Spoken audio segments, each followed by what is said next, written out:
معزز ناظرین السلام علیکم۔ اس ایپیسوڈ کے شروعات میں ہم دیکھتے ہیں قسطنطنیہ میں شہنشاہ جستنیانی کے ساتھ اس مقام پہ آتا ہے جہاں پہ جنگ کی تیاریاں زور و شور سے جاری ہوتی ہیں۔ شہنشاہ جستنیانی سے کہتا ہے ہماری جنگ سے متعلق آپ کو ہر چیز یہاں مل جائے گی۔ ایک بہت بڑا سلسلہ ابنائی کو گھیرے میں لے جانے کے بعد بند کر دے گا۔ پھر سپاہی سے پوچھتا ہے یہ سلسلہ کب مکمل ہوگا؟ تو سپاہی کہتا ہے ہم اس کے اختتام پر ہیں جناب۔ پھر جستنیانی پوچھتا ہے ہم اسے کیسے استعمال کریں گے؟ تو شہنشاہ کہتا ہے ابنائی میں ہمارے دفاع میں جو خلا کو ختم کرے گا وہ یہ سلسلہ ہے۔ ہم اس زنجیر کے ایک سرے کو قلعے کی دیواروں سے باندھ دیں گے اور اس کا دوسرا سرا گلاٹا میں بحری جہاز پر ہے۔ اس طرح کوئی عثمانی جہاز یہاں تک کہ چھوٹی کشتی بھی ابنائی کو کراس نہیں کر سکے گی۔ جستنیانی پوچھتا ہے لیکن یہ سلسلہ پانی میں کیسے جمے گا؟ تو شہنشاہ کہتا ہے ہم نے ہر چیز پہ غور کی ہے، اگر کچھ باقی ہے تو وہ زنجیر کو جوڑنا ہے۔ یہ سن کر جستنیانی خوش ہوتے ہوئے کہتا ہے یہ ایک بہت ہی باصلاحیت اور شاندار خیال ہے۔ اس طرح عثمانی بیڑے ابنائی میں داخل نہیں ہو سکیں گے۔ اگر وہ کوشش کریں گے بھی تو ہم ان کا توپوں سے استقبال کریں گے اور عثمانی بیڑا مفلوج ہو جائے گا۔ یہ ایک چالاک چال ہے۔ تو شہنشاہ کہتا ہے لیکن ایک مسئلہ ہے، دونوں توپوں کو زنجیر کے دوسرے سرے سے باندھنا چاہیے، لیکن مجھے ترکوں کے خوف کی وجہ سے ان کی منظوری پر شک ہے۔ تاہم میں نے وینس کونسل کے ساتھ ملاقات کا اہتمام کیا ہے۔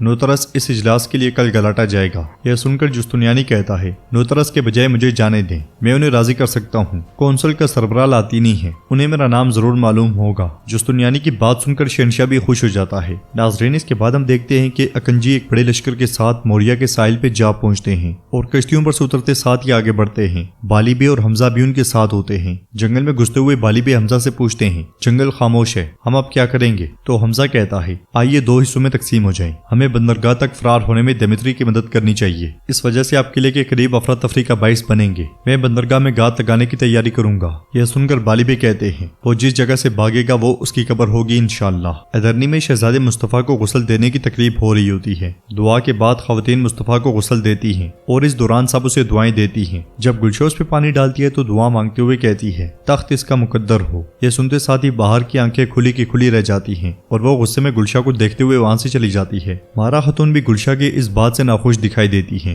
دیوان میں زگنوس پاشا اور جاندارلی بھی سلطان کو بچے کے لیے تحفے تحائف دیتے ہیں جس پر سلطان ان کا شکریہ ادا کرتے ہیں۔ پھر زگنوس پاشا پوچھتے ہیں دمیتری کے بارے میں کیا حکم ہے سلطان؟ کیا دمیتری ان لوگوں میں سے نہیں ہے جنہوں نے ہمیں دھوکہ دیا؟ تو سلطان کہتے ہیں دمیتری نے ہمیں دھوکہ نہیں دیا، وہ بھی ہم سب کی طرح دھوکہ کھا گیا، یہی بات ہے۔ دمیتری کا ایک بیٹا بھی ہے، ہم اسے تحفے بھیجیں گے تاکہ ہماری دوستی مضبوط ہو۔ زگنوس پاشا پریشان ہوتے ہوئے پوچھتے ہیں میرے سلطان کے اس سب کے پیچھے دمیتری نہیں تھا؟ تو سلطان کہتے ہیں مجھے نہیں لگتا کہ اس نے جان بوجھ کر ایسا کیا ہے، یقیناً دمیتری ان کے جال میں پھنس گیا ہوگا۔ تو جاندارلی کہتا ہے سلطان معظم انہوں نے اسے دھوکہ دیا، یہاں تک کہ سلیمان بالتائی اغلو جیسے پاشا سے بھی غلطیاں ہوئی، مگر سلطان کہتے ہیں سلیمان پاشا کو تو اس کی حماقت کی سزا ملنی چاہیے۔ جواباً جاندارلی کہتا ہے سلطان معظم آپ ٹھیک کہتے ہیں، لیکن ایسے بہادر آدمی کا آسانی ہونا مشکل ہے، وہ ایسا شخص نہیں ہے جسے آسانی سے ضائع کیا جا سکے۔ سلطان کہتے ہیں اب اس مسئلے کو خضر چلی بھی دیکھ رہے ہیں، فضول باتیں کر کے زحمت نہ کریں۔ مگر جاندارلی کہتا ہے سلطان معظم جو رحم کرتا ہے اس پہ رحم کیا جاتا ہے، یہ بھی اسی طرح ہے۔ محاصرے کے دوران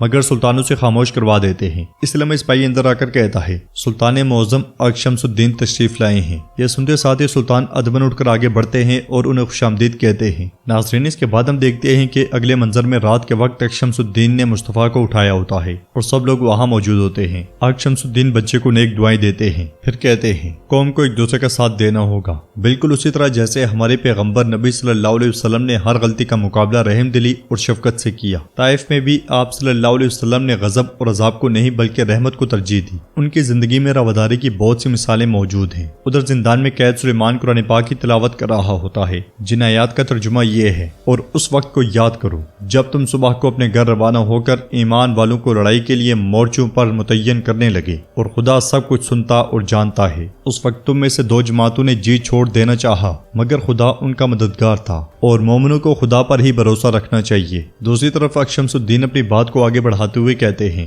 رحمت کے حوالے سے ہمارے پیغمبر صلی اللہ علیہ وسلم کی بے شمار مثالیں موجود ہیں، لیکن خاص طور پر جنگ احد کی مثال۔ آپ ان نیک لوگوں کو یاد کر سکتے ہیں جن کے نام جنت میں کندہ ہیں۔ جنگ بدر، جنگ خندق اور فتح مکہ میں یکے بعد دیگرے، لیکن جنگ احد میں پہاڑی کو چھوڑنے والے تیر اندازوں کے بارے میں کیا خیال ہے؟ انہوں نے اتنی بڑی غلطی کی کہ جنگ ان کے حق میں ہوتے ہوئے اچانک مسلمانوں کے خلاف ہو گئی۔ ہم نے بہت سے شہداء کی قربانیاں دی، تو جب وہ واپس آئے تو کیا ہوا؟ حتیٰ کہ ان میں سے کسی کا نام بھی معلوم نہیں ہے، کیونکہ اس کا تذکرہ نہیں کیا گیا، ان پر کوئی الزام نہیں لگایا گیا، انہوں نے اس غلطی کی قیمت ادا نہیں کی۔ ہمارے پیغمبر صلی اللہ علیہ وسلم نے انہیں معاف کر دیا تھا، وہ اپنی غلطیوں سے سیکھنا بھی جانتے تھے۔ ان سب نے اسلامی فوجوں میں بہت زیادہ تعاون کیا۔ مختصر یہ کہ غلطیوں کو معاف کرنا ہمارے پیغمبر صلی اللہ علیہ وسلم کی سنت ہے، خاص کر کے حکمران کے لیے۔ یہ سنتے ساتھ ہی سلطان سوچ میں پڑ جاتے ہیں اور جاندارلی کہتا ہے، سلطان معظم ہمارے شیخ نے کیا خوب کہا۔ یہ مثال سلیمان بالتائی اغلو کے مانوے سے بہت ملتی جلتی ہے۔ مجھے حیرت ہے کہ کیا سلیمان بالتائی اغلو پاشا ایک اور موقع کے مستحق نہیں ہیں؟ دوسری طرف ہم دیکھتے ہیں کہ بالیبے بازنطینی سپاہیوں پر ٹوٹ پڑتے ہیں اور دمیتری کے سپاہی ہر طرف کٹ رہے ہوتے ہیں۔ ایک طرف ایک سپاہی بارود بھی پھینک رہا ہوتا ہے۔ قلعے کے اندر دمیتری اپنے بچے سے پیار کر رہا ہوتا ہے تو تھیوڈورا کہتی ہے،